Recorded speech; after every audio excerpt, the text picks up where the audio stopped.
cek satu, cek 3 2 1 cek con.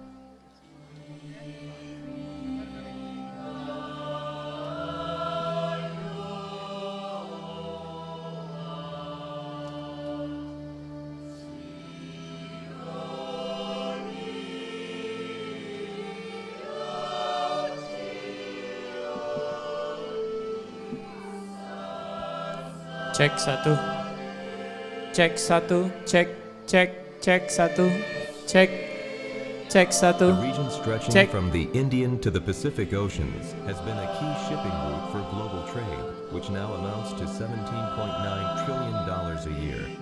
The free and open Indo-Pacific strategy was first introduced by Prime Minister Shinzo Abe in 2016 at the 6th Tokyo International Conference Check on satu. African Development. Cek satu. Japan. Throughout history, the region stretching from the Indian to the Pacific Oceans has been a key shipping route for global trade, which now amounts to $17.9 trillion a year. The free and open Indo-Pacific strategy was first introduced by Prime Minister Shinzo Abe in 2016 at the 6th Tokyo International Conference on African Development. Japan is promoting fundamental principles such as the rule of law and freedom of navigation, connectivity, including through quality infrastructure development, and assistance for capacity building on maritime law enforcement. The most important thing is the region of what we call now the Indo-Pacific has become a major.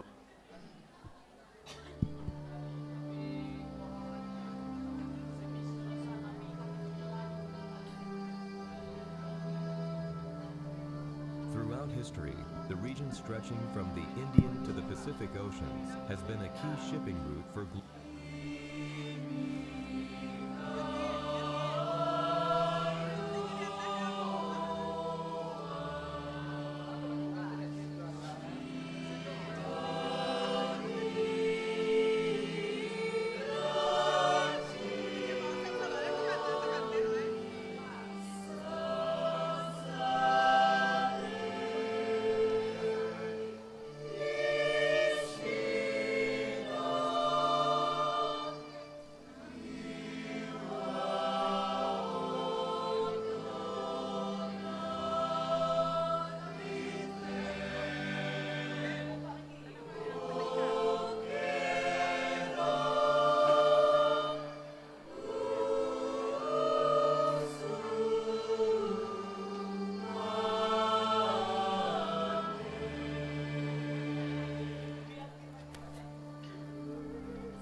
Ya Indonesia Raya nandu yang pilih gue ya. Kalau wak main siko.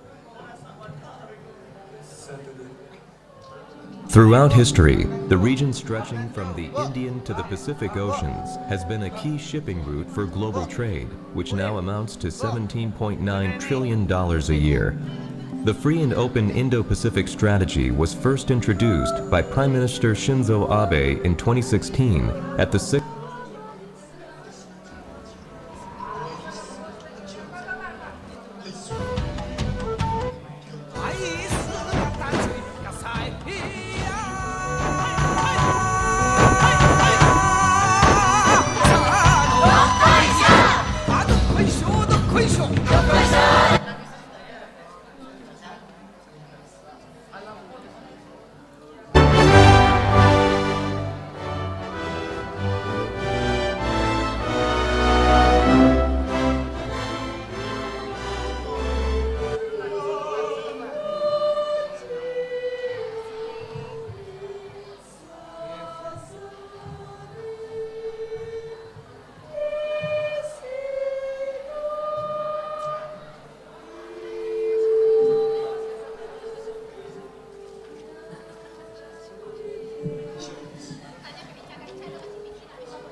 Itu seksi tanya jawab ya, Bu?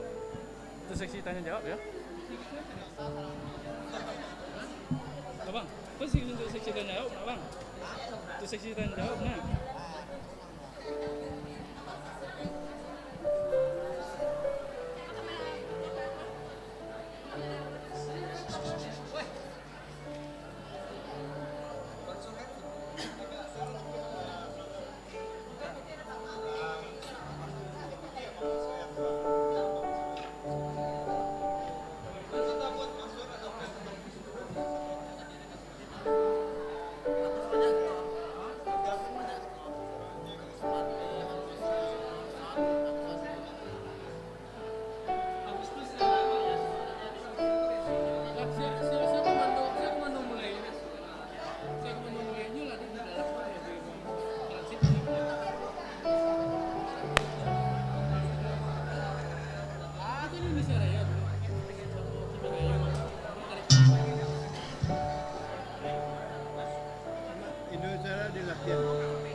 Ya main langsung aja kan.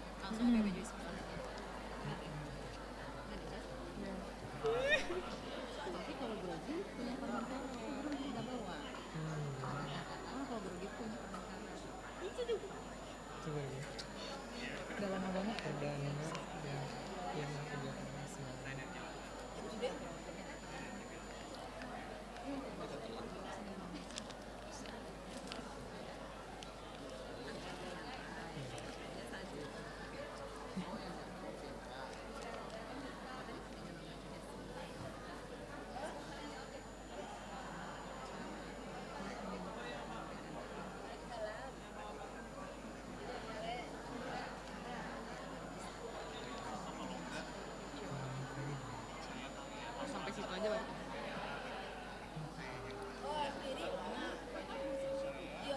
Kimigayo. Kemigayo. Iya, Tanpa baru sama. yang tari-tarikan itu. Oh, tadi.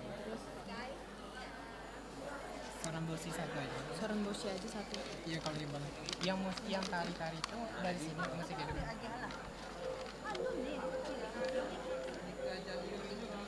Nggak ada, cuma yang tarian yang kemarin. Yang masih ada di luar. Kepada para peserta yang masih berada di luar gedung auditorium, dipersilahkan untuk masuk ke dalam gedung auditorium sekarang.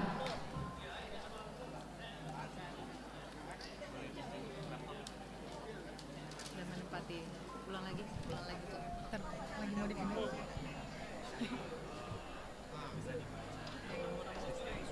Suaranya kayak cara MC juga gitu. Jadi MC juga sekarang dibuat.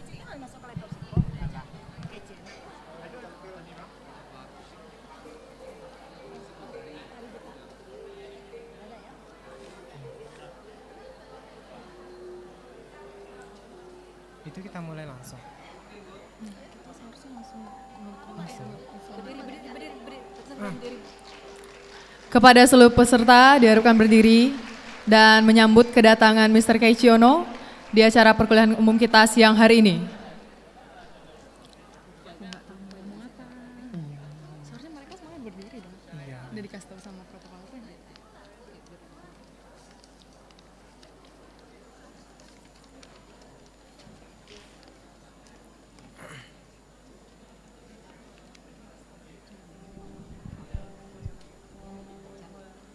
Audiens ya, jangan peserta.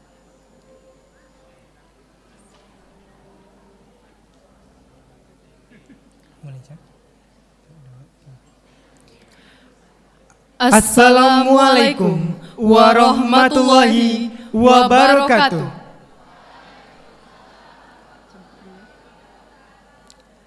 Dengan membaca Bismillahirrohmanirrohim dan doa kepada Allah, kita buka acara kuliah umum dengan Mr. Keiichi Ono siang ini. Good afternoon, Your Excellency, Deputy Chief of Mission, Embassy of Japan in Indonesia. Honorable Vice Rector of Universitas Negeri Padang, Honorable Deans and Vice Deans and faculties of Universitas Negeri Padang, distinguished guests, ladies and gentlemen, welcome to the public lecture with the Deputy Chief of Mission, Embassy of Japan in Indonesia, Mr. Keiichi Ono, under the theme Indonesia and Japan Cooperation. 皆様、こんにちは。日本の副大使として、小野圭一様。副学長として、サハリアル先生。学部長と副学部長などなど。来てくださって皆様。この講義にお越して誠にありがとうございます。今回の講義のテーマは、インドネシアと日本の協力。それでは、早速始めたいと思います。Ladies and gentlemen, please rise to sing Indonesian national anthem, Indonesia Raya, and Japanese national anthem, Kimi ga yo. まず、インドネシアと日本の国歌、インドネシアラや神がよ、皆様立ち上がってください。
Ladies and gentlemen, you may be seated. 以上、皆様お座りください。As a welcome to you, we would like to present a traditional Minang dance. Ladies and gentlemen, please welcome Pasambahan Dance. Suzui Tewa, Tari Pasambahan. Dozo goran kudasai.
A welcoming speech by the Vice Rector of Universitas Negeri Padang, Professor Dr. Syahrial Bahtiar MPD.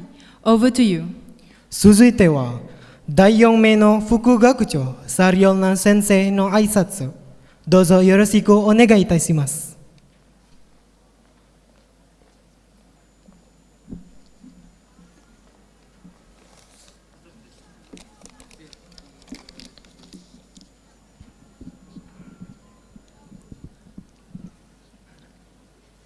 Your Excellency, Vice Ambassador for Japanese Embassy in Jakarta, Mr. Keiichi Ono, BAMA. Yang terhormat Bapak Budi Sepangat dari Kementerian Luar Negeri yang kami hormati, yang mendampingi beliau. Distinguished ladies and gentlemen,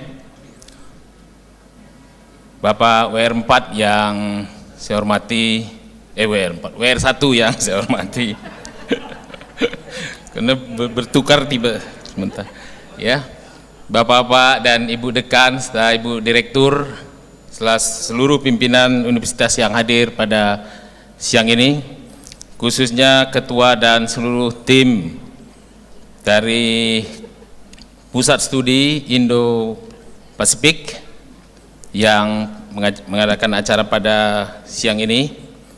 Assalamualaikum warahmatullahi wabarakatuh. Selamat datang. First of all, on behalf of the Rector of Universitas Negeri Padang or State University of Padang, it is my privilege and pleasure to welcome you all to this university in Padang, West Sumatra. We are very sorry that unfortunately the Rector of UNP is not here today. He is in Thailand to fulfill a task from the Ministry of Research and Higher Education. I would like to introduce you to our university, Universitas Negeri Padang, or UNP. Currently, UNP has 8 faculties and school of graduate program with 1,160 lectures. Some of these lectures were graduated from Japan University, such as from Hokkaido University, Chiba University, Hiroshima University.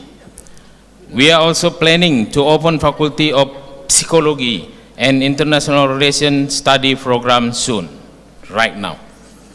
Right now, UNP has about 32,000 students, consists of diploma, undergraduate, master and doctoral students. We have 101 study programs, including diploma, undergraduate, master, doctoral, and profession, some of which are international programs. We are also happy to inform you that we also have a Japanese language education study program at our Faculty of Language and Art. This study program was established in 2012 and now has around 150 students. This study program has also sent their lecturers and students to Japan. We would like to make this study program better since it is the only one that focuses on Japanese language education in West Sumatra. In fact, there are only 2 Japanese language education programs in Sumatra Island. UNP has also implemented lesson study that is introduced by Japan. We have sent our teaching staff to Japan for short-term training for lesson study since 2013 till 2018. Some of the lecturers have become trainers to socialize this learning community in UNP and also schools in Padang and West Sumatra. We are proud to inform you as well that Universitas Negeri Padang has been granted an A accreditation by Indonesian government. With this predicate, we would like to continue to develop this university through international cooperation with Japan University and government. We are very thankful to the Vice Ambassador for kindly willing to visit us here in order to explore some opportunities and possibilities available to set up cooperation in the future. Our university has already signed an agreement with the Ministry of Foreign Affairs and the Republic of Indonesia for developing and facilitating the Center for Indo-Pacific Studies in this university. Please let me extend our gratitude to the Ministry of Foreign Affairs to making your visit to our university possible. After this, we would like to invite you to give us a lecture on Indonesia and Japan cooperation. After the lecture, we kindly invite you to have a discussion for strengthening and empowering the Center for Indo-Pacific Studies of UNP. Then we would like to invite you to visit our Japanese language education program in order to have a discussion with the lecturer and student in Nippon Go on any possibility Nihon Go on any possibilities strengthening and empowering our Japanese language education program for the benefit of not only our campus but Indonesia in general. Thank you for kindness. Domo arigato gozaimashita. Terima kasih.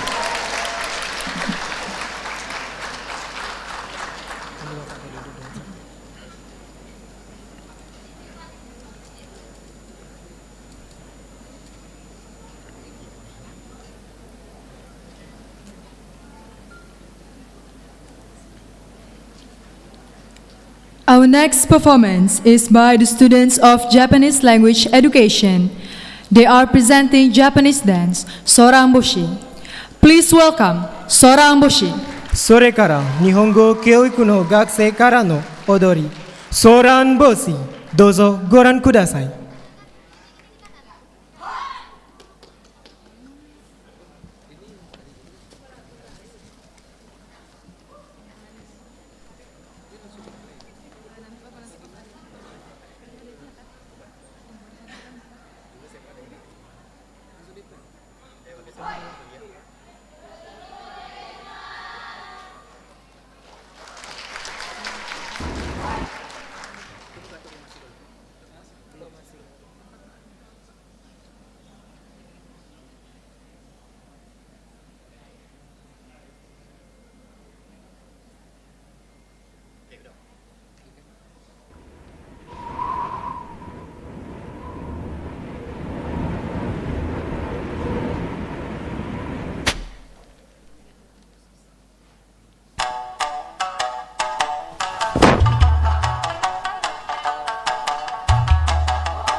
Ladies and gentlemen, we come to the main event for today, a public lecture given by the Deputy Chief of Mission, Embassy of Japan in Indonesia. Mr. Keiichi Ono, over to you. 続いては日本の副大使の講義が来ました。どうぞ来てください。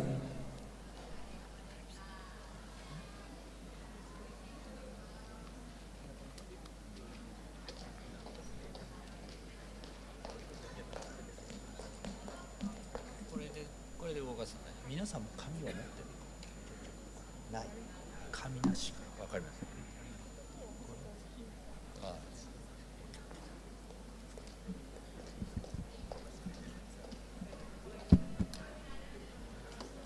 Selamat siang. Konnichiwa. Yang terhormat Profesor Syahir Bakti, UNP, yang terhormat Profesor Yunia Wardi, UNP, Bapak dan Ibu yang saya hormati. Assalamualaikum. Biasanya saya berpidato bahasa Indonesia, tetapi hari ini itu terlalu lama untuk saya. So today I'm going to make a speech in English. Please allow me to give a speech in English. Thank you very much.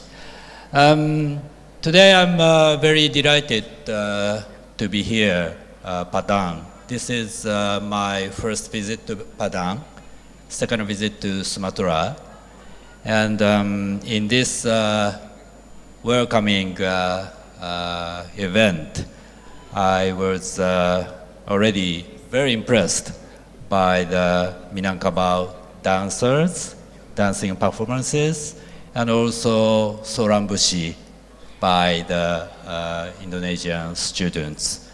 I'm very, very happy to witness those dancing performances. Thank you. And this year is 60th anniversary of Japan-Indonesia diplomatic relations. This is a very special year for us. I'm very happy to come here to commemorate this 60th anniversary, very special year for Indonesia and Japan. And also, I'm very delighted to hear as a guest of the newly established Indo-Pacific Center, UNP. I believe that probably this is the first Indo-Pacific Center in Indonesia. And I'm very, very happy to come here to talk about Japan's Indo-Pacific concept, vision, and also our very good bilateral relations between Japan and Indonesia. Also, here in the UNP, the university has a Japanese language education program. According to the professor Shahyao, it started in 2012, and now the program has 150 students. I believe that Soran dancers are from the program. So I'm very happy to be here in such a university as to have very close relations with our country, Japan. Today, I'd like to talk about mainly two subjects. One is Japan-Indonesia strategic partnership, and another is Japan's free and open Indo-Pacific concept. Those are very closely related, of course. And also, first I would like to talk about the strategic circumstances in Asia-Pacific, Indo-Pacific area, including Japan and Indonesia. Then second, I would like to talk about Japan-Indonesia relationships. The third is what we call the FOIP, Free Open Indo-Pacific. We call it the FOIP concept, FOIP vision. Then I'd like to touch upon the future relations between Japan and Indonesia.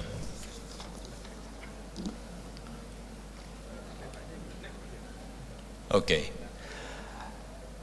First, can you see it? Okay. If you cannot read it, please look behind you. There are two screens as well. But if you would like to look at me, please look at this side. Okay. First, I'd like to talk about Japan's strategic challenges and choices. For Japan, we have many things in common. But for Japan, mid-term, long-term challenges is, of course, the people in Japan would live happy, prosperously. And a big challenge is largest neighbor, China, here. So how to have good relations with China is a big challenge for us in the mid-term, long-term things. At the same time, short-term, we need to deal with the challenges by North Korea, DPRK. Here, you may feel that North Korea's threat is a little bit far away from Indonesia, but their recently developed ICBM, for example, intercontinental ballistic missile, can reach Indonesia. The reach is far beyond 5,000 kilometers. It means that it can reach Indonesia as well. Other issues in short term are in East China Sea and South China Sea issues. South China Sea issue is, of course, more closely related to Indonesia. Those are strategic challenges for us. Then, what are the fundamental choices for Japan? First, alliance with the United States. This is core for the Japanese foreign and security policy, and it will continue to be the core for Japan's security policies. At the same time, we need to do more for its own defense. So not just rely on Japan-US alliance, but at the same time, we need to spend more, we need to focus more on its own defense. Secondly, we need to maintain mutually beneficial relations with China. You may know that Prime Minister Abe visited Beijing in October this year, and they agreed to make better and smooth relations, bilateral relations between Japan and China in the future. The third point is to create networks with like-minded countries like ASEAN, Indonesia, Australia, India, and other countries. Since the Second World War, in these regions, to maintain the peace and prosperity, the key structure to be played was called hub and spokes. Hub and spokes structure, which means that hub is the United States. And the US has security alliances with various countries like Japan, South Korea, Australia, Thailand, Singapore, the Philippines. So hub is the US, spokes is like, spokes in the bicycle. That was kind of a system for those 70 years, but it changes. Recently, perhaps minilateral networks means that 3 countries, 4 countries, maybe 5 countries, like Japan, US, Australia, Japan, US, India, or maybe Japan, US, India, Australia, Japan, US, South Korea. Those 3, 4, or 5 countries, minilateral, what we call the minilateral networks, can play even larger role in those days. In light with those situations, Indonesia is one of the most important strategic partners for Japan because of the geographical reason. First, Indonesia is a maritime country in this area. Naturally, Japan's slope, sea lane will pass through this area, this region, Malacca Strait. Without it, Japan could not survive. So, also Indonesia is a key country for Japan's overall strategy, including free and open Indo-Pacific, which I will discuss later. Second page, the next, I would like to touch upon some more global and regional trends. First, both China and India are rising. This is a fact. Now, world population is about 7.5 billion. And China, 1.3, 1.4 billion. India, 1.2 billion maybe. So together, 2.5 billion. So it means that 1/3 of the world population accounts for China and India, and it's growing. So here, the rule making is the key. Second point, United States stays as the only superpower until 2030s. Wow. It will continue to be a superpower probably, but at the same time, relative supremacy may be declining. rise of China, rise of India, and now under the President Trump, the United States focuses more on the domestic issues, America first, Those policies may change the US position in such strategic circumstances. G3, that said, US, China, India, whichever the terms are, US, China, India will emerge beyond 2030s. So in 15 years' time from now on, the top 3 countries in the world will be China, India, the United States. We don't know which is the top, which is the second, which is the third, but whatever turns are, those 3 will be the key countries in the world. China's GDP will overpass the United States one. China's defense spending also will overcome the one of the United States. But India's population will surpass the Chinese population, probably in 15 years' time or 20 years' time. So strategical positions of those 3 countries will change. Most of you are university students, relatively young, millennial generation probably. When you become 40s, 50s, the world strategic view will not remain the same as today's. You need to think about how it will change and who will be where. That's very important strategic question.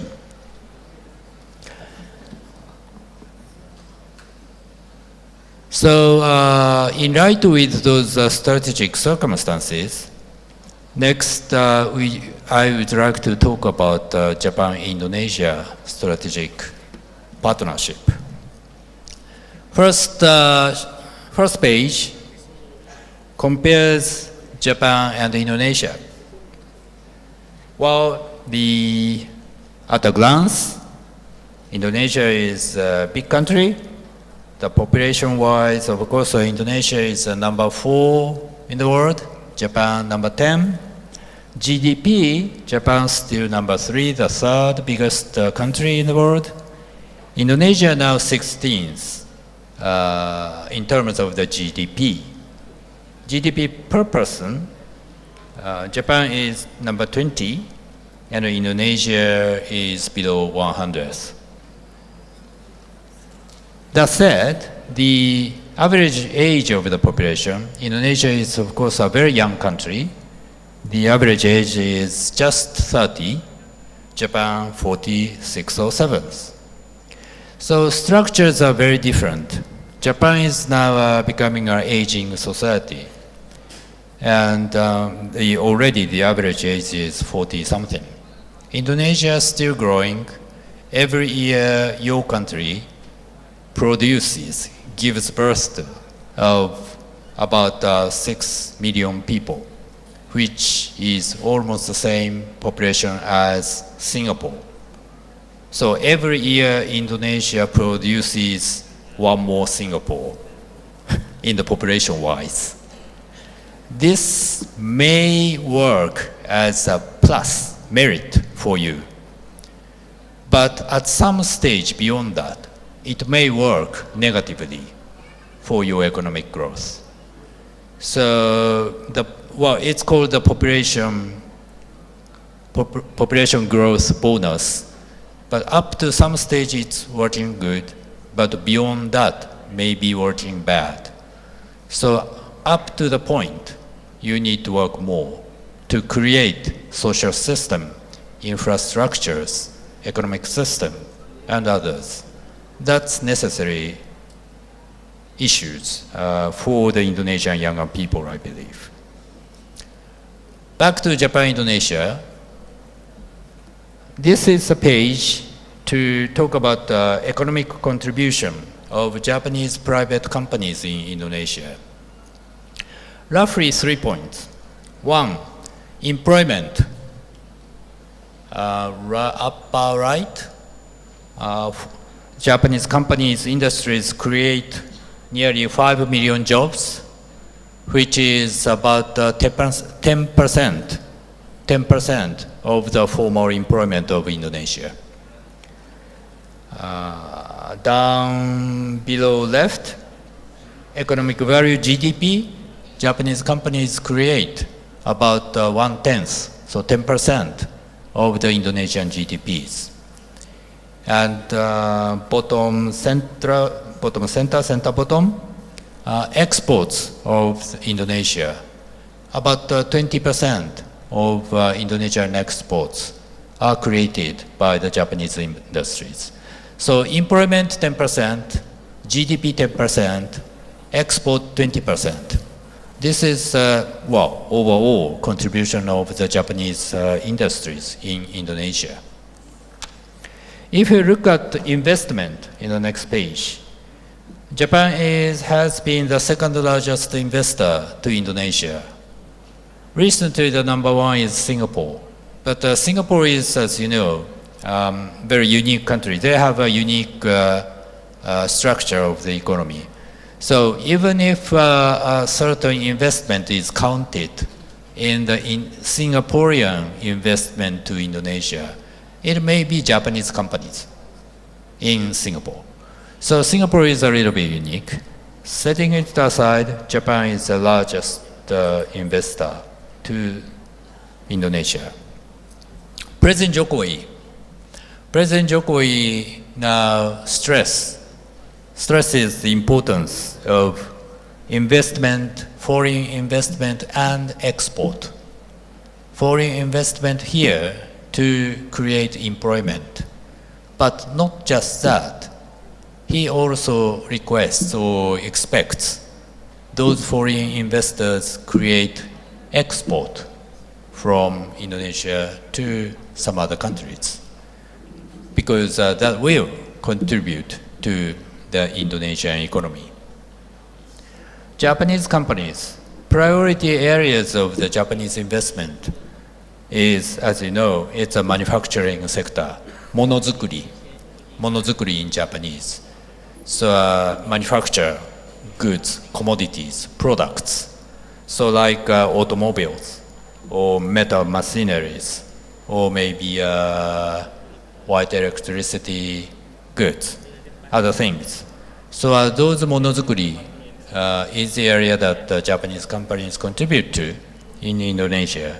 And that matches the President Jokowi's request or expectation here. If you look at the trade, Japan is an important export destination country for Indonesia.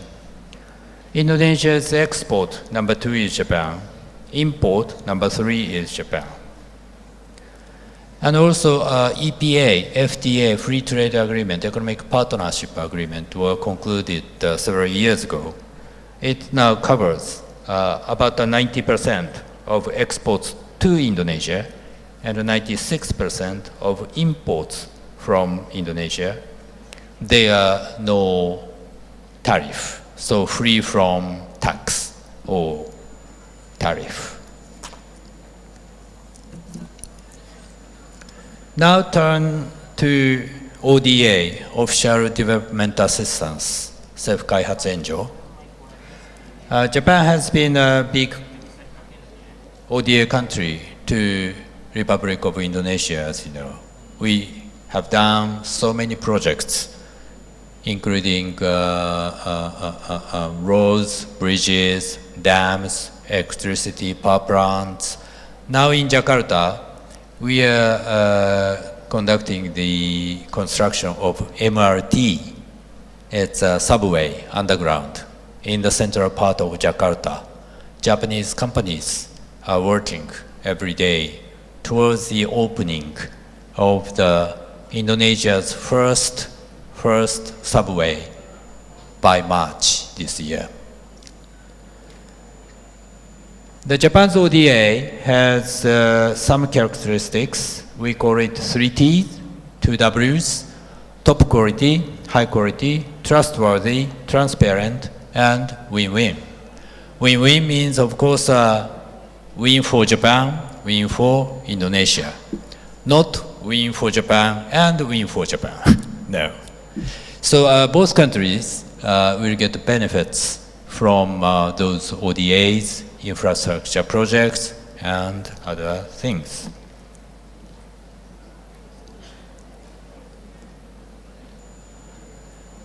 Next topic is anti-natural disaster measures. Measures to counter natural disasters like earthquakes, gempa bumi, tsunami, and others. This year, Japan has suffered from many natural disasters, as well as Indonesia has also suffered from many natural disasters, like earthquakes, tsunami in the Central Sulawesi, Palu, and also earthquakes in Lombok and others. Well, unfortunately, we two countries, Japan and Indonesia, have in common those experiences and those risks. We always face the risks of suffering from the natural disasters. Japan has so many experiences, so we put our technology to the buildings, construction, bridges, roads, and others. So we are very happy to share our experience, knowledge, technology with Indonesia in this area. This page is about our cooperation to Palu and Central Sulawesi. The first part is emergency assistance.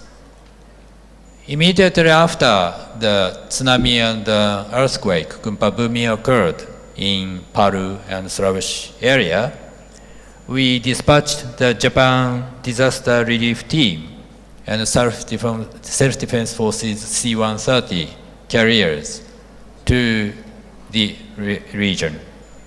They carried the goods, tents or water purifiers and goods. Those things, they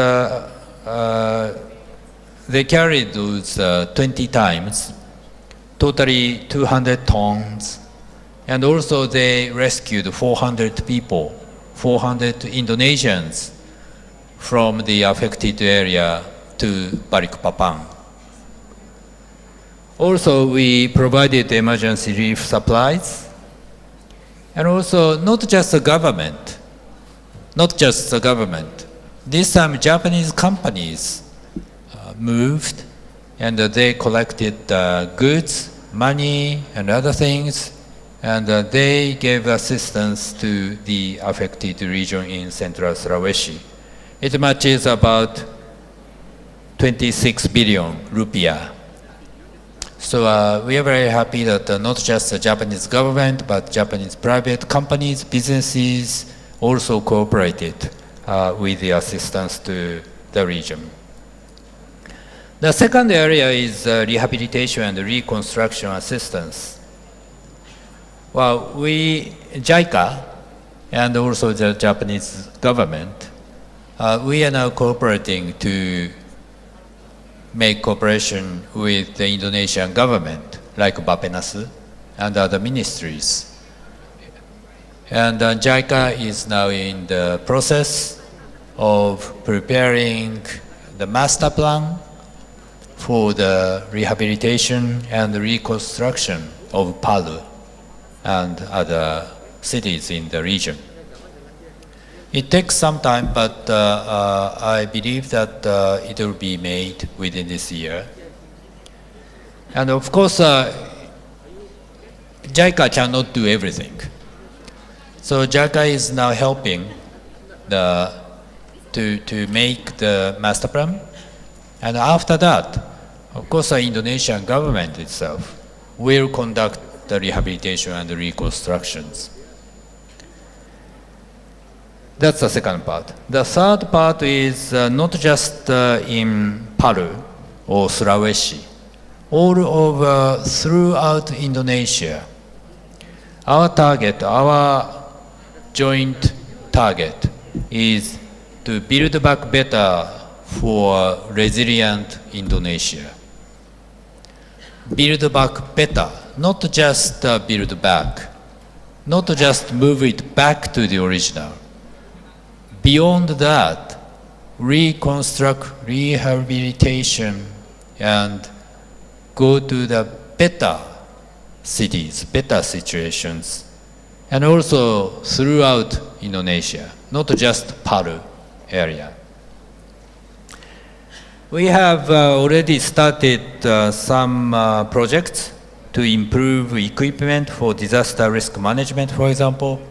We plan to put 93, we tried to put equipment for disaster risk management in 93 cities throughout Indonesia, for example.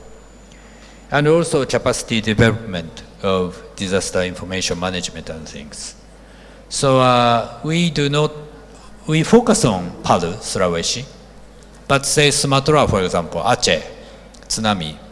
Of course, it's a good and bad example. 2004, this area has also suffered from big, even worse tsunami. And Japan made a cooperation with Aceh, Banda Aceh, and the region. So we'd like to continue those assistances to the Orang Indonesia and Pemerintah Indonesia as well. Next page is, let me turn to the human resources development. Now, number of international students in Japan by nationality, that's the left-hand side. Indonesia is number 7th, 5,000 people, 5,000 students reside in Japan. Do you think this is enough? This is sufficient? This is a very small number, I think. In light with your big population, young population, population in the millennial age. Look at Vietnam, for example. The second, 60,000 students study in Vietnam. So I think we have much more rooms for the two countries, two governments to work together to increase the number of the students who reside in Japan and who work in Japan and study in Japan. Next page, Japanese language education in Indonesia. I'm very happy to see that Indonesia is the number 2, second largest country in terms of the number of the learners of the Japanese language. Here in this university, we have already witnessed many Indonesian students learning Japanese, studying Japanese, and doing Japanese cultures, dances. Also, Indonesia is number 2 in the world in terms of the number of Japanese language institutions. So we hope that you will have more and more students, younger people, who study the Japanese and who are interested in Japan. Nihongo Partners Program. We luckily have some of them, actually, Nihongo Partners here in this room.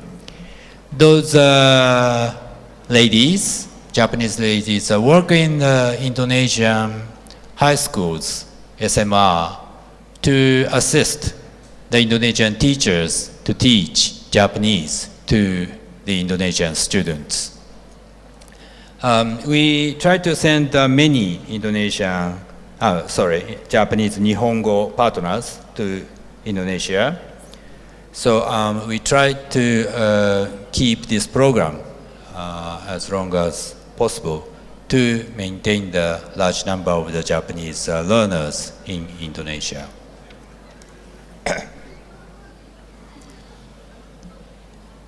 Well, so far I talked about the bilateral relations of Japan and Indonesia.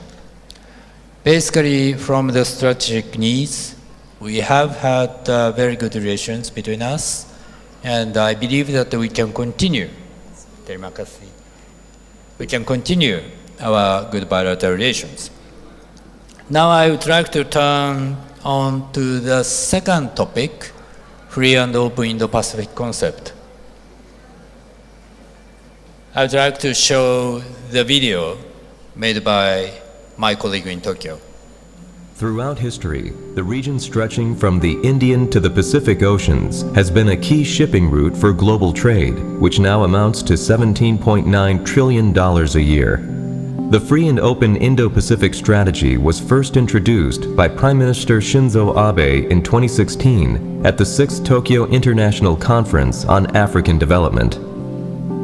Japan is promoting fundamental principles such as the rule of law and freedom of navigation, connectivity including through quality infrastructure development, and assistance for capacity building on maritime law enforcement. The most important thing is the region of what we call now the Indo-Pacific has become a major economic powerhouse. How we produce security and stability in this region, that is the main purpose of the Indo-Pacific strategy. Prime Minister Abe talked about 2 seas and 2 continents. That is, from Africa and Asia now also come into the picture. In security, I think Japan plays a huge role with this new concept about the free and open Indo-Pacific. Japan's provision of Coast Guard vessels to countries like Indonesia, Philippines, it gives these countries the capacity to actually monitor waters around their coastlines. So it applies not only to law and order at sea, but it applies to terrorism, piracy, smuggling. We are very grateful to the Japanese government in providing all this capability, which led to the better performance of our mandate as the Philippine Coast Guard. We expect a very significant decrease in piracy incidents because of these assets and monitoring systems that will be installed. We have an active exercise, joint exercise with the Japan Coast Guard in Indonesian waters. Japan gave us good example how to manage or how to conduct good management in Coast Guard activities. For strengthening the maritime capacities of the Indo-Pacific littoral is a very important one.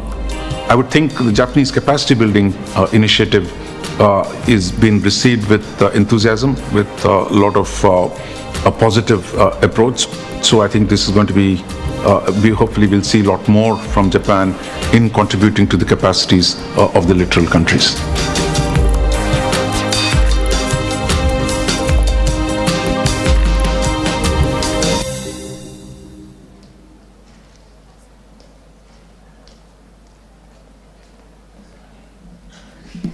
Thank you very much. They are talking about good things, only good things about Japan, because this is made by the Japanese government.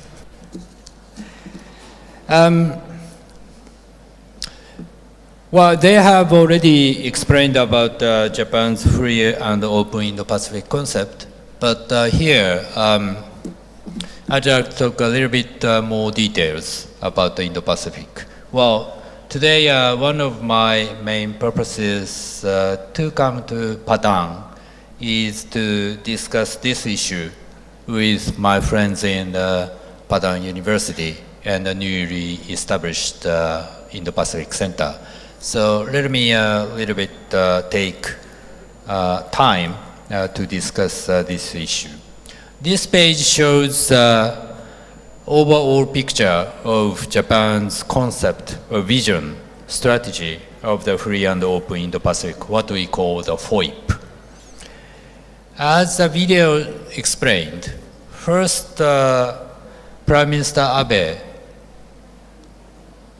made a public speech about the Indo-Pacific, free and open Indo-Pacific strategy in Nairobi, Kenya. in the summit meeting between Japan and the African countries. Why Kenya? Why Nairobi? That relates to the key strategy, key point of this concept. Why Indo-Pacific? It's because there are two growing centers, two growing economic centers in the world. One is this region, Asia-Pacific. Another is Africa. So now, for the world economy, world prosperity, the important thing is to connect between the two large economic growing centers. One Asia-Pacific, another is Africa.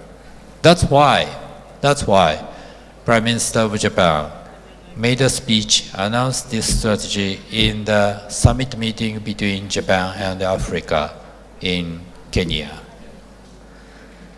That was August 2016. The central part of this map or chart stated to improve connectivity between Asia and Africa through free and open Indo-Pacific, and with ASEAN as the hinge of two oceans, promote stability and prosperity of the region as a whole. This is the idea that we are now insisting. Two continents, two oceans, connect them. The center is ASEAN. ASEAN should play, will play, is believed to play the central role here. The next page.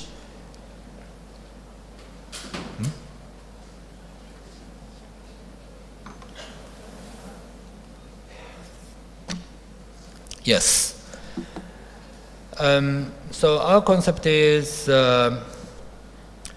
to promote this Indo-Pacific concept for ensuring the rule-based international order. Here the key word is rule-based. We don't like to see, we don't believe that prosperous Indo-Pacific region will not be made through or without the rule-based order. This is a very important key concept. And like this chart, the ASEAN will be located naturally, will be located in the central part of the Indo-Pacific. And the important thing is that how to connect the two major regions. We believe that here, the three pillars. Number one, can you read it? Number one, pink color. Promotion and establishment of the rule of law, freedom of navigation, free trade. So, promotion and establishment of the rule of law, freedom of navigation, freedom of flight, free trade. That kind of a promotion is very important in the region. Without rule-based, no prosperity. That's what we believe. The second is blue color part, economic prosperity. How? Here it's stated 3 points. A, physical connectivity. Physical connectivity means, they construct roads, bridges, dams, those things. Physically connected. Number two is people-to-people connectivity. So in this, even in ASEAN, 10 countries are there.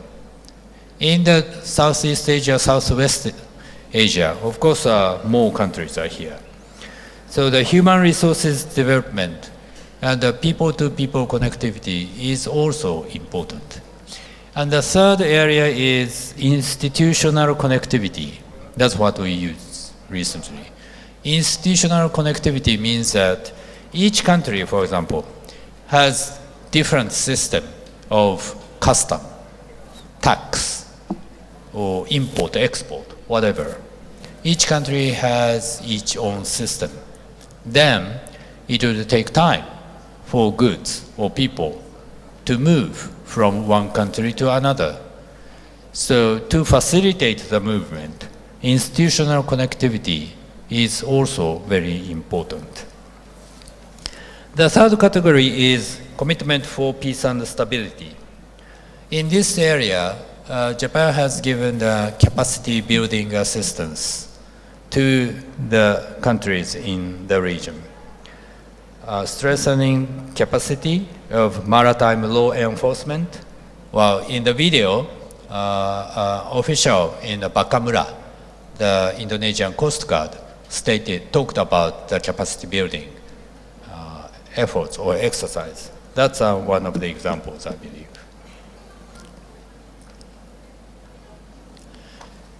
As regards Japan's FOIP,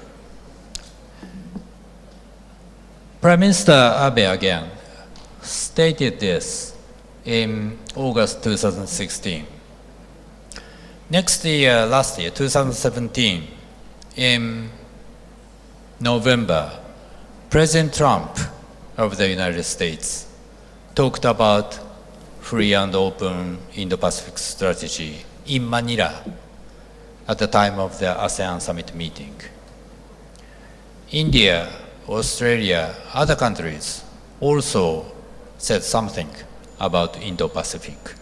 So recently, Indo-Pacific has become the key words in the international studies, or like us, international practitioners.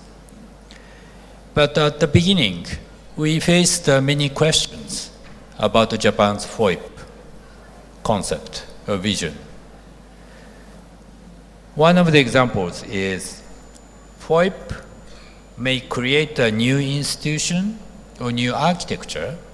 The answer is no.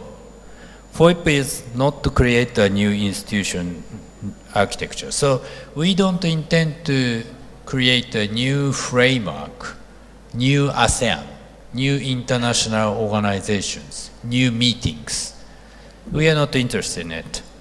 FOIP is a strategic concept to promote peace, stability, and prosperity across the region. Number two, FOIP is not to override or undermine the existing organizations such as ASEAN. ASEAN friends, many of ASEAN friends are a little bit worried last year after President Trump stated free and open Indo-Pacific in Manila. Because they think that ASEAN may be overpassed by other countries. But this is not true. ASEAN centrality, ASEAN unity is of course fully respected. And even more, ASEAN should play the key role to achieve stability and prosperity in the region and prosperous in the Pacific, we believe. Without ASEAN, or without ASEAN's positive role, I don't think that we can achieve the prosperous Indo-Pacific region. So you should play the key role here. Number three, FOIP is not an exclusive club or to contain counter anybody. FOIP is open to anybody. Any country which agrees to our concepts can, of course, contribute to FOIP. But the FOIP doesn't have any memberships. Again, it's not like an institution. It's not like international organizations. It's vision, concept. So we don't have a membership. Who agrees, who doesn't agree. We don't ask anybody to raise hands or vote for that. So cooperation under FOIP is open to anybody that supports this idea and is ready to work with us. At one time, ASEAN countries, some of ASEAN countries are worried about the role of Quad. Quad means that Japan, US, Australia, and India. They thought that Quad, 4 countries meeting, will play the leading role or will be a platform for this vision, but which is not true. again. 4-country meeting was held, but this is not the platform for FOIP, nothing to do with that. And number 4, FOIP will bring about tangible benefits. Then next question is, then what's the difference?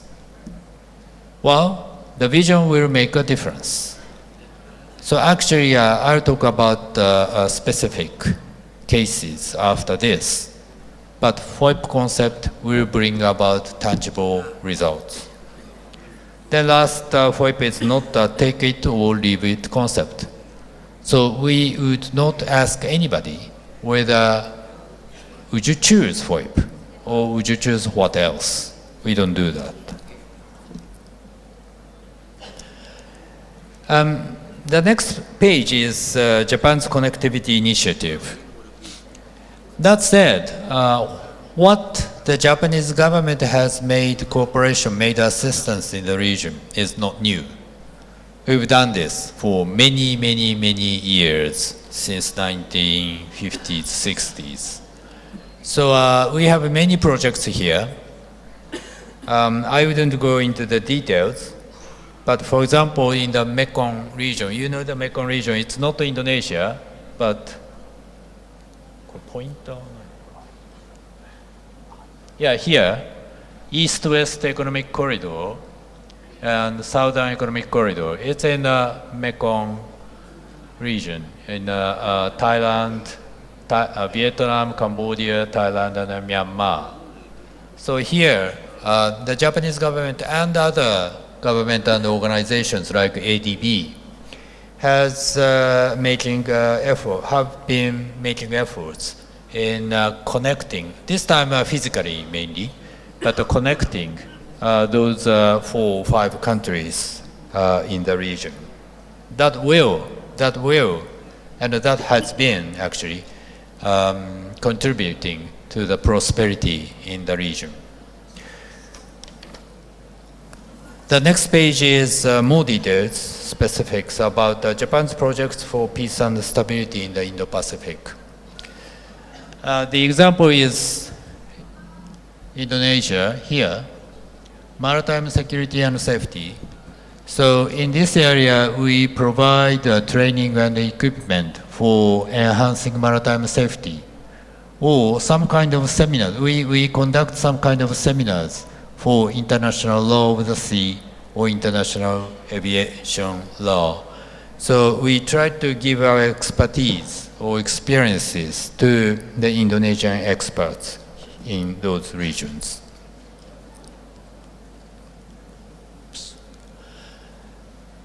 Now we turn on to Japan-Indonesia context. Indonesia naturally is a key country in this Indo-Pacific things because Indonesia physically lies located in this region, faces Pacific, faces Indian Ocean. This Padang faces the Indian Ocean, and Malacca Straits, of course, is a key strait for international trade. Sabang is the tip of Aceh, Sumatra, but so close to India and Andaman Sea, Andaman Nicobar. So Indonesia will play a key role, naturally. And the Indonesian government itself has, of course, recognized the importance of the Indonesia itself. So before we talked about the Indo-Pacific concept, Indonesia government has already talked about the similar ideas. Here, like upper left, it says a global maritime fulcrum or enhanced regional architecture in the Asia Pacific. Those concepts or strategies were talked about by the Indonesian leaders even before we talked about the Indo-Pacific concept. And then last year, December 2017, the joint press release on the occasion of the Japan-Indonesia Maritime Forum, we agreed that there is a possibility of synergizing their respective policies. So Japan is now saying that the Indo-Pacific. Indonesia is saying that global maritime fulcrum. But there are many things in common. So we agreed that, okay, let's talk about what are common, what will be shared between the two countries. That's what happened last year. More specifics in the context of Japan-Indonesia is the next page. Then I talked about a little bit conceptual things, or principles, or scope. But now the natural question is, then what? What government is doing here? What kind of change you will make under this new concept? Number one column is promotion and establishment of rule of law, freedom of navigation, free trade, number one. Then, well, the point is, projects so far are kind of seminars, which I already mentioned about UNCLOS. The future possibility is we probably will continue regular UNCLOS-related seminars, and plus pick up some new issues like MDA, Maritime Domain Awareness. This is kind of a new keyword in this area. We need to know what happens in the ocean, on the surface of the ocean. Indonesia, for example, it has a vast coastal lines, of course, so many islands. But do you believe that you can see, you can grasp what happens in the EEZ, for example, exclusive economic zones of Indonesia, which is not easy at all, actually. You need many assets, you need various technology, you need satellite, you need ships, you need radars. Those are not easy things at all. So maritime domain awareness needs to be increased, but we need some kind of cooperation among the nations relevant in this region. Number two is economic connectivity. Here we say that the outer islands development, here, second column.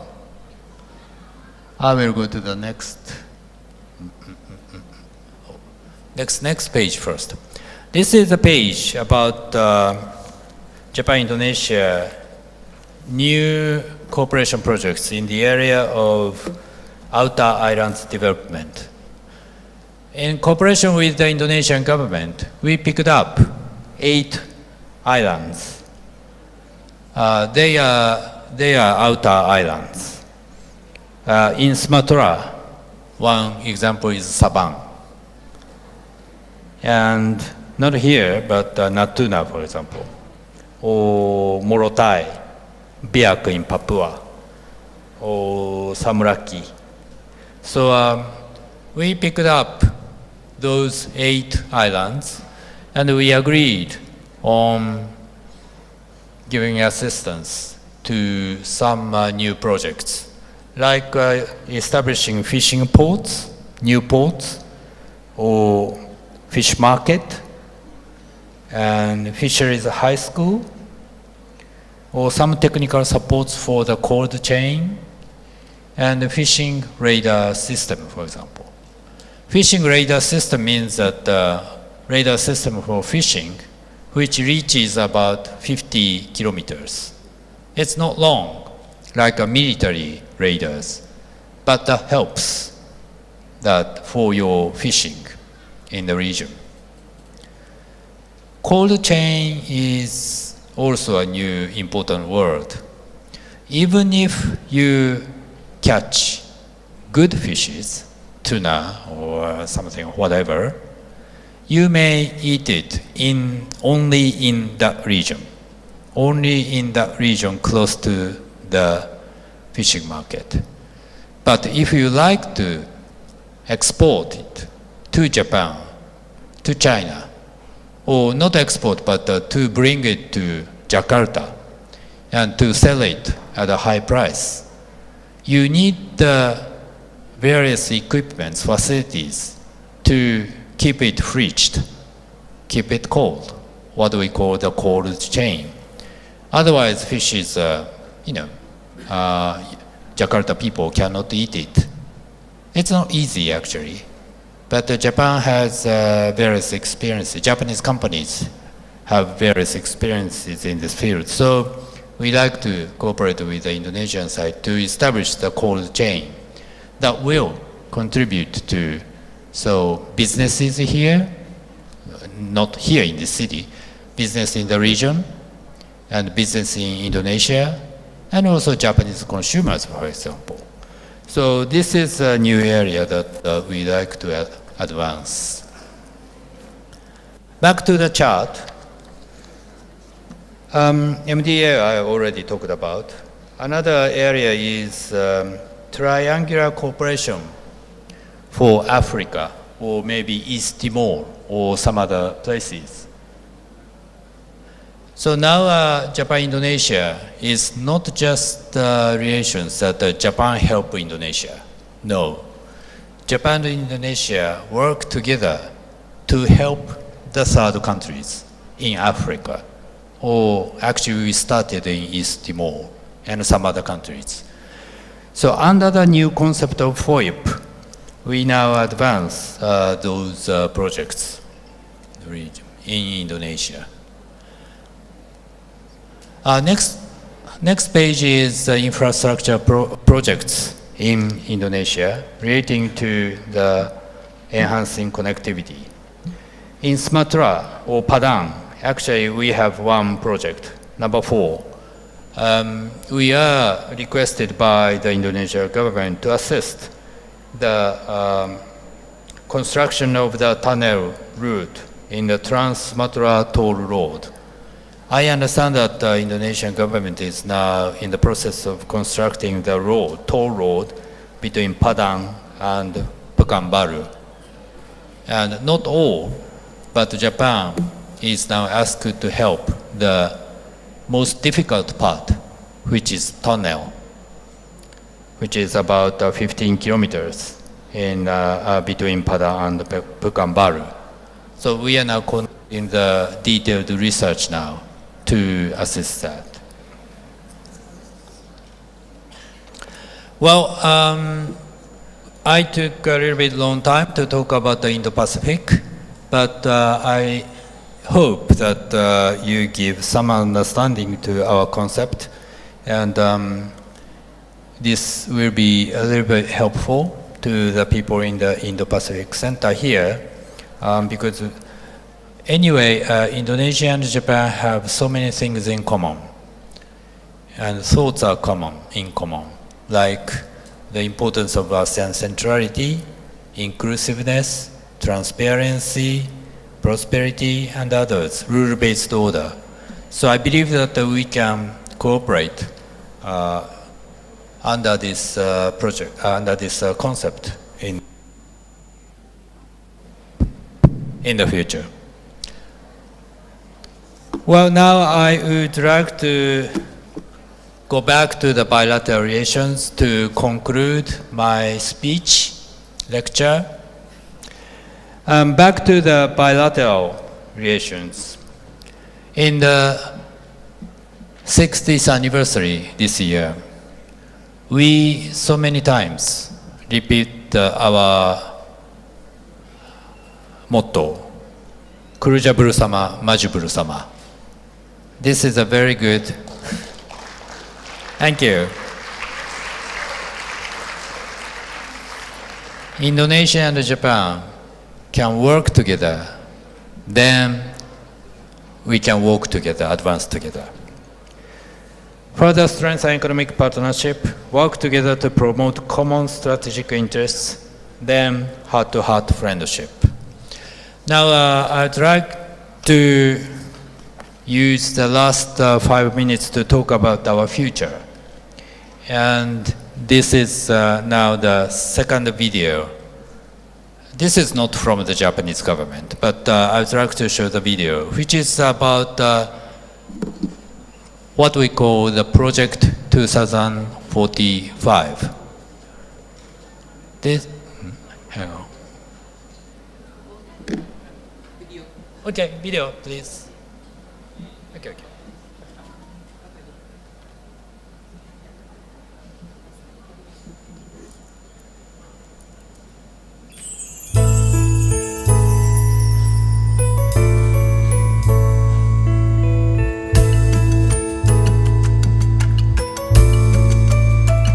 2018 adalah tahun peringatan 60 tahun hubungan diplomatik Jepang-Indonesia.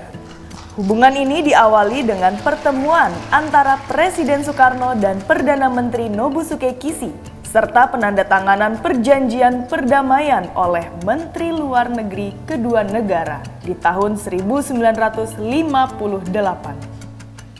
Berbagai macam kerjasama, baik antar pemerintah dan sektor swasta di berbagai bidang telah berkontribusi besar untuk kemakmuran masyarakat di kedua negara. Diimplementasi oleh United Nations Development Program dan Economic Research Institute for ASEAN and East Asia, dan didukung oleh pemerintah kedua negara, Jepang dan Indonesia bersama meluncurkan Proyek 2045. Sebuah proyek di mana para ahli dari Indonesia dan Jepang memikirkan apa yang akan terjadi pada kedua negara dan mengidentifikasi bentuk kerjasama untuk meraih masa depan yang lebih cerah, di mana Indonesia akan merayakan tahun kemerdekaan yang ke-100. Para ahli mengidentifikasi 3 target bersama, yaitu menjaga demokrasi dan menjadi kekuatan maritim global, masuk dalam 5 kekuatan ekonomi terbesar dunia, dan memiliki kualitas hidup masyarakat yang tinggi melebihi SDG 2030. Menciptakan kehidupan yang kaya, penuh kebebasan dan keamanan adalah mimpi kita untuk tahun 2045. Jepang dan Indonesia adalah 2 negara maritim demokrasi yang memiliki mimpi dan tantangan yang serupa. Kita berada di posisi kemitraan terbaik berdasarkan nilai-nilai universal sebagai negara maritim demokrasi. Kami percaya kedua negara bisa menggapai masa depan yang cerah dalam menghadapi tantangan-tantangan yang akan datang. Kerjasama ke depan ini juga akan turut serta berkontribusi dalam memajukan keamanan maritim regional serta aturan-aturan berdasarkan hukum internasional yang berlaku. Di aspek ekonomi, Indonesia-Jepang adalah negara yang saling mengisi dalam struktur demografi. Indonesia adalah negara muda yang sedang berkembang, sedangkan Jepang adalah negara berkembang dengan demografi yang menua. Indonesia diprediksi akan berada di urutan ke-5 dalam daftar ekonomi terbesar dunia dengan pendapatan per kapita sebesar kurang lebih 23.000 US dollar. Untuk mencapai target ini, Jepang diharapkan untuk meningkatkan investasi di Indonesia. Dengan meningkatnya ekspor dari Indonesia juga akan berkontribusi pada kemakmuran Indonesia dan Jepang. Selain itu, kedua negara juga perlu bekerja sama mengembangkan infrastruktur berkelanjutan. Tantangan krusial mencapai pertumbuhan ini adalah pengembangan sumber daya manusia, terutama di bidang kejuruan, komunikasi, dan informasi teknologi. Keuntungan dari kemajuan ekonomi yang dicapai haruslah dapat mensejahterakan kehidupan seluruh masyarakat, termasuk para generasi penerus. Sumber daya manusia kembali menjadi aspek terpenting, di mana kita harus meningkatkan kualitas pendidikan khususnya di bidang komunikasi, informasi teknologi, serta kejuruan. Kedua negara bisa bekerja sama di era teknologi digital untuk membangun manajemen lingkungan, sistem mitigasi bencana, kesehatan, pendidikan yang dapat menggapai masyarakat di daerah terluar sekalipun. Untuk meraih mimpi masa depan bersama ini, investasi pada sumber daya manusia adalah kunci terpenting. Kita perlu melatih generasi penerus kita agar mereka tidak hanya mengerti teknologi dan berpikiran global, namun juga berjiwa demokrasi yang penuh keberagaman dan toleransi. Jepang Indonesia, kerja bersama, maju bersama.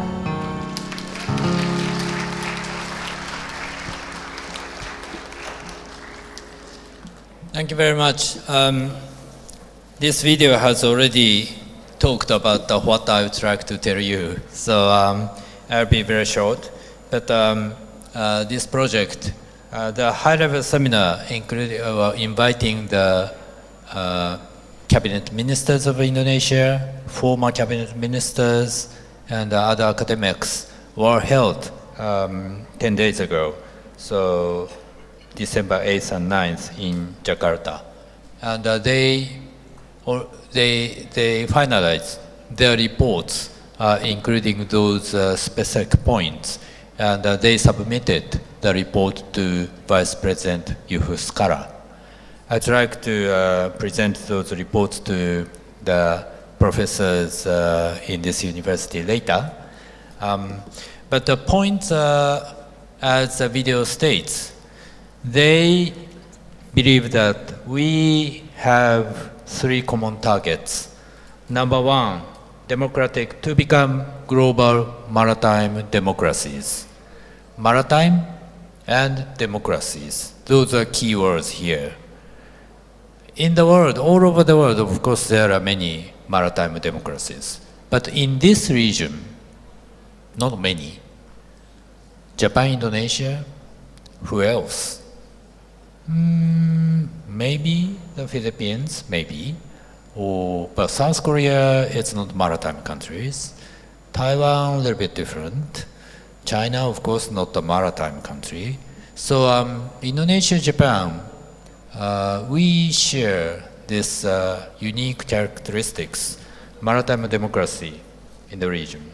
Number 2 is to rank in the world top 5 GDPs. Now, top 3, as I explained in the beginning, US, China, India, whichever the turns are, US, China, India, almost definitely. Number 4, number 5, 6, not sure. According to the research by Bappenas Indonesian government ministry, if Indonesia continues to grow steadily, it will reach number 5. The video shows that. The 5th world top economy in the world. President Jokowi's present target is by 2030, Indonesia will be ranked in top 10 countries. So that's well possible. Japan, because of the aging society, decline of the populations may be declined to 4th or 5th. We still don't know. It's up to us. But we both countries can be ranked within top 5 countries by 2040 or 45. Number 3 is higher quality of life beyond SDGs. SDGs is, the United Nations target. But that is a kind of the bare minimum target for quality of life. We, both countries, try to achieve beyond that, higher quality of life beyond 2030s. Then academics, researchers, they specify 10 challenges, then some joint flagship projects. Not just talk about concepts. The most important thing is to actually implement those ideas. So if you look at those 10 flagship projects, those are very specific, like Ministerial Forum for the Indo-Pacific Ocean, or jointly support Universitas Islam Internacional Indonesia. This is a new concept initiated by the President Jokowi and VP Yufuskara, which is to establish the new university of Islam and international. So we like to assist this project. So those projects, of course, the government, the embassy, we need to put priority, which comes first, which comes later. So 10 days ago, they had a good meeting, submitted a report to the government. So now the ball is in our court. We'd like to make efforts in making implementation. Well, this is the end of my lecture. Again, I am very pleased to be given a chance to come here to talk about our very good, splendid bilateral relations, as well as Japan's new concept, new vision of the free and open Indo-Pacific. If you have any questions, comments, I'm very happy to hear about it. And anyway, most of you are young millennial generation people. So towards 2045, Kuliah bersama, maju bersama. Thank you.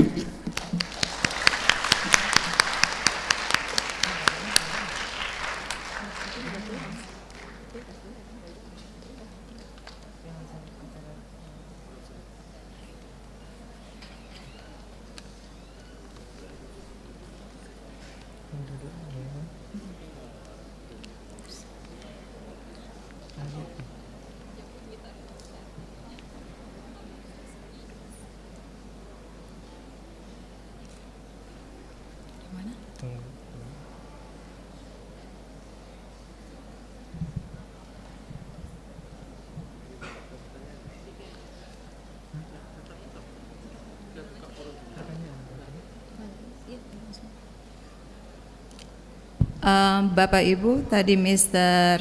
Keiichi Ono menginvite 3 pertanyaan. Jadi jika Bapak Ibu ada pertanyaan untuk beliau, boleh silakan diajukan. Boleh dalam bahasa Inggris, bahasa Jepang, atau bahasa Indonesia. Oke, yang paling belakang. Ya, silakan.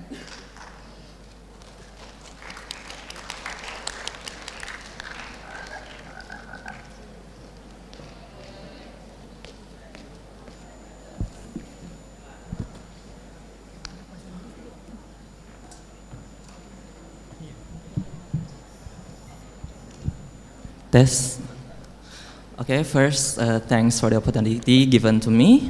I'm Rahmadin Deli. Here, I'm going to ask the questions, which is related in condition right now, on how we see there is issue which is very controversial right now in Indonesia, especially on how we see the cooperations among one country and other nations, which is still controversial in some perspective of the people.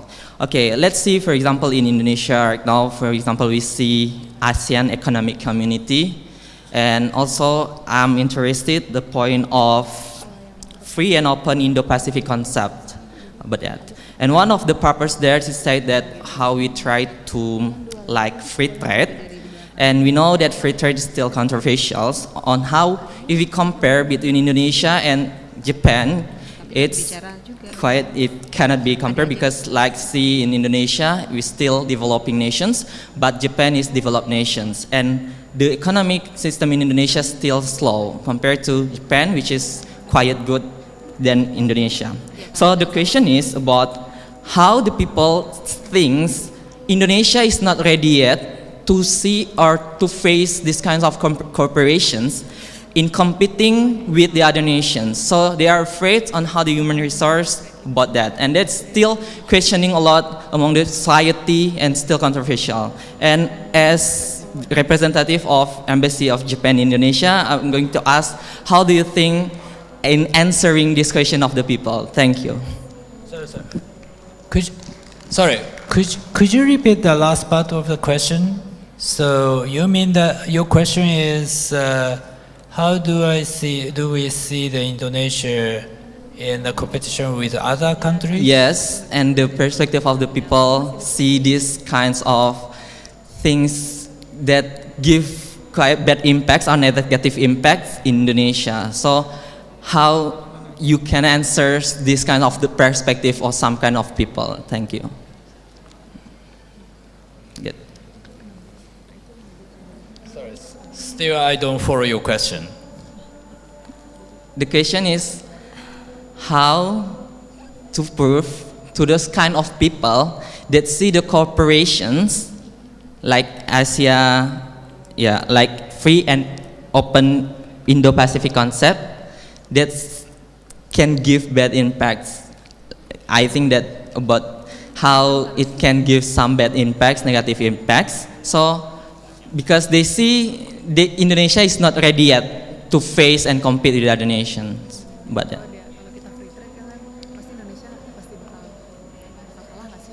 You mean the concept of cooperation with ASEAN countries or Indo-Pacific concepts? What kind of role of the people of Indonesia can play? Yes. Is that what you mean? Okay. Okay. Thank you. Would you like to answer one by one question, sir?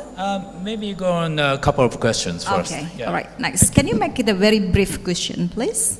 Okay, first thank you for the chance. I am Yunita Huta Barat. So according to those principles that Japan have been promoted, I am interested on point 3. It is stated that your country have a commitment to make a peace and stability by enforcing a law maritime.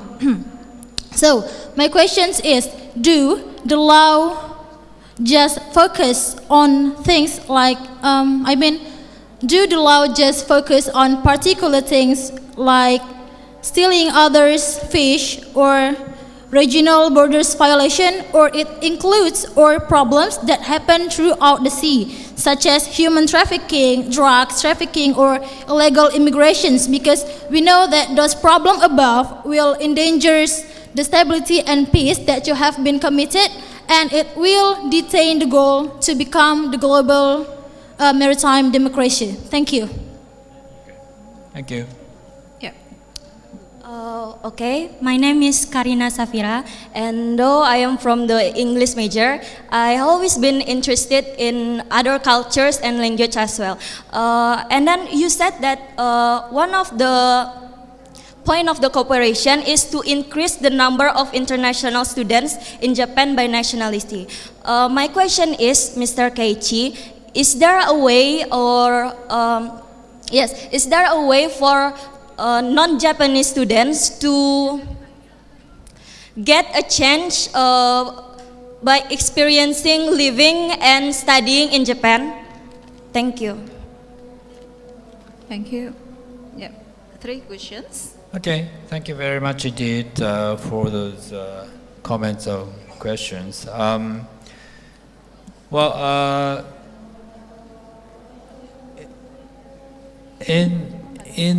In Japan's policy, in Japan's cooperation with ASEAN or policy under the Indo-Pacific concept, again, Indonesia is naturally very important and close partners because of the strategic circumstances and Indonesia's historical close ties with Japan. So I believe that, say, in comparing to other ASEAN partners, I wouldn't say that Indonesia is the only country, but Indonesia is naturally one of the best partners for Japan because Indonesia has strong advantages of society, population, growing population, younger people, and knowledge, and cross-culture, and moderate Islam. Not everybody, but 90% of the population is Muslim, and moderate Islam. And those things, those can be benefits to growing Indonesia itself. And also that's benefits advantage for Japan's cooperation with Indonesia. In the last part, I just touched upon the concept, the Indonesia concept of establishing a new university, University Islam International, in Jakarta. We like to support this, as I said, explained, because this is important for, not just for Indonesia, but also for other Muslim countries in the world. And only Indonesia can do such a project, I believe. So Japan would like to assist this project. Move on to the second question on comments. I didn't, in today's speech, lecture, I didn't touch upon the so-called borderless crimes like narcotics or piracy and other things. But those are, of course, very important challenges to international society and members of the international community like Indonesia and Japan. So under the third pillar of the FOIP, I put down the peace and stability and the capacity building and other things. We like to stress our efforts in combating those borderless crimes like piracy, narcotics, terrorism as well, and other things. The third question as regards increase of numbers of Indonesian students to Japan. We always welcome you to Japan. Of course, there are many programs for the Japanese government or Japanese private companies to offer you to be given a chance of 2 years, 3 years in Japan. Not easy, of course. You have to study a lot, I believe. But there are so many projects.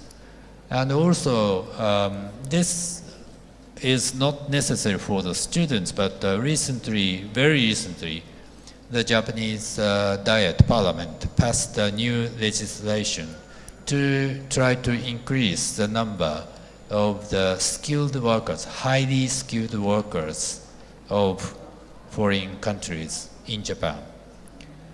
Traditionally, you may know that Japan has been very hesitated to open the door to skilled laborers to other countries. So very, very limited number of people work in Japan. But we've just changed it or reformed our system. So this is not, again, about the student, but as regards the younger skilled workers, we are going to introduce a new system to open our doors. Thank you. Thank you, sir.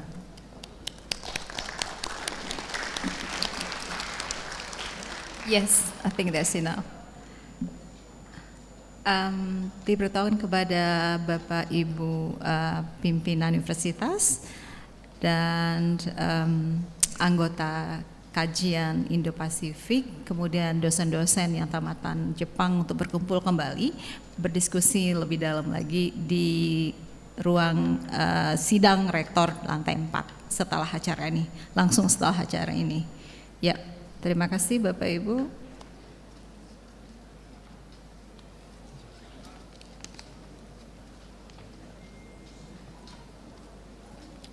Ladies and gentlemen, please welcome Piring Dance. Sorekara, tari piring, dozo goren kudasai.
Our next performance is a medley song, Bare Solo and Ayo Mama.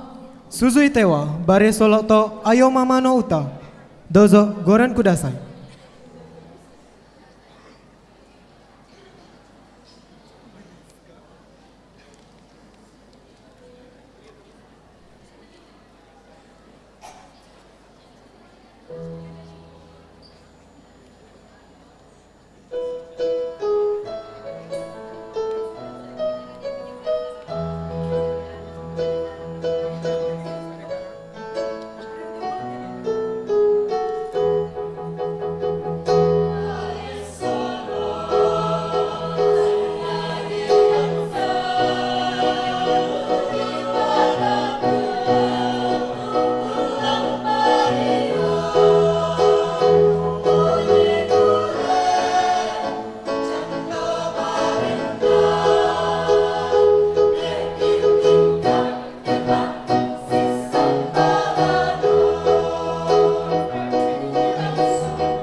On behalf of Rector of Universitas Negeri Padang, we would like to present a token of appreciation to the Deputy Chief of Mission, Embassy of Japan in Indonesia. We would like to invite Mr. Keiichi Ono and Vice Rector for Planning and Partnership Affairs, Professor Dr. Syahrial Bahtiar MPD, to the front. それから UNP から感謝の印、シャハリアル先生にお願いいたします。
Assalamualaikum warahmatullahi wabarakatuh.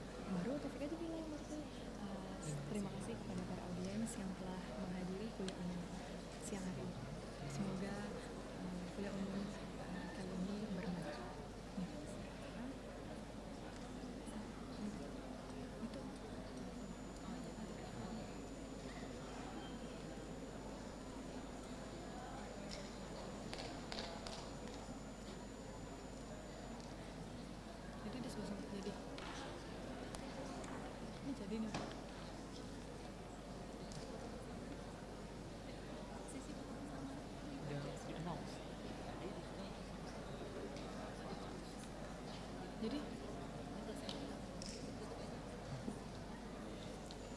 Ladies and gentlemen, that completes our event for today. Thank you for your attention. Assalamualaikum warahmatullahi wabarakatuh. Terima kasih kepada para audiens yang telah hadir pada kuliah umum siang hari ini. Semoga kuliah umum pada siang hari ini bermanfaat. Dan terima kasih.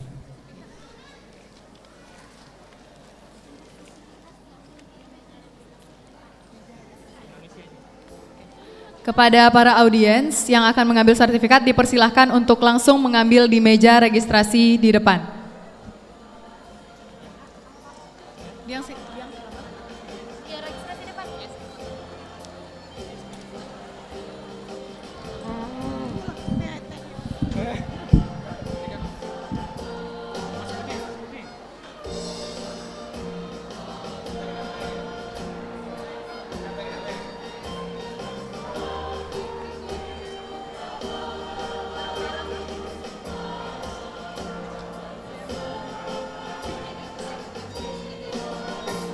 Stempel saya.